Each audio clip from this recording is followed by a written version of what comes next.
Ես ինչի միջև իմ աչան կերել։ Շատ ամով է։ Եթե թուն Բարև բոլորիդ, այսօր մկիփի մենք խոնջոլոզ։ Գառնան առաջին ուտեստնա, որը դուրս է գալիս ծնծաղիկի հետ միասին։ Մեր գյուղը մեզ կանայք, գառնանը միշտ մի քանի անգամ մի փիմինոտում ուշա երհուսնում, շուտ էլ երջուսնում, երկարել տեում ասրա, որ քաղում են։ Դե հիմա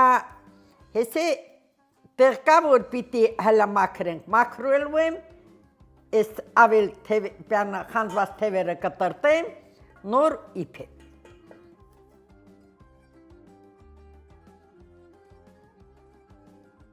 Սա ամեն ինչի համար օգտակար է, դրա համար ասմա մտերնել, ասմա աղների համար օգտակար է, դրա համար պիտի գառնանը միշտ խոնջոլոզ ուտենք։ Դե ես կարծում էի, թե ստեղ խոնջոլոզին ուրիշ անուն են տալիս, բայց ստեղ էլ են խոնջոլոզ ասում։ Մեր գյուղը լիքն է, այն գունենին լիքը խոնջոլոզ է, որը տարուներ ժամանակը կյամյա բոլորն էլ քնում են քաղում պիրիմիփի մոտով։ Որ ուզում է եռա, ես լսնում եմ մեջը։ Որ տեսնում եմ մի փեցա, լսնում եմ աղա։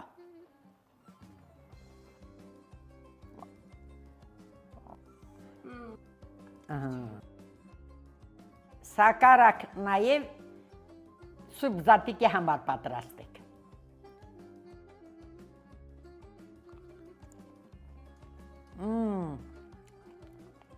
Ուտող շանալու չի։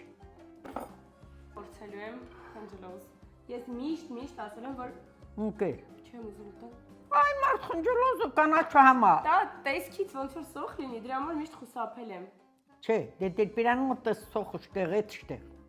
Իրարից շատ հեռու պաների։ Շատ համով է։ Համովա։ Համովա, ինչ ես ասում։ Ես ինչի միջև իմ աչան կերել։ Շատ ամով է։ Եթե թուն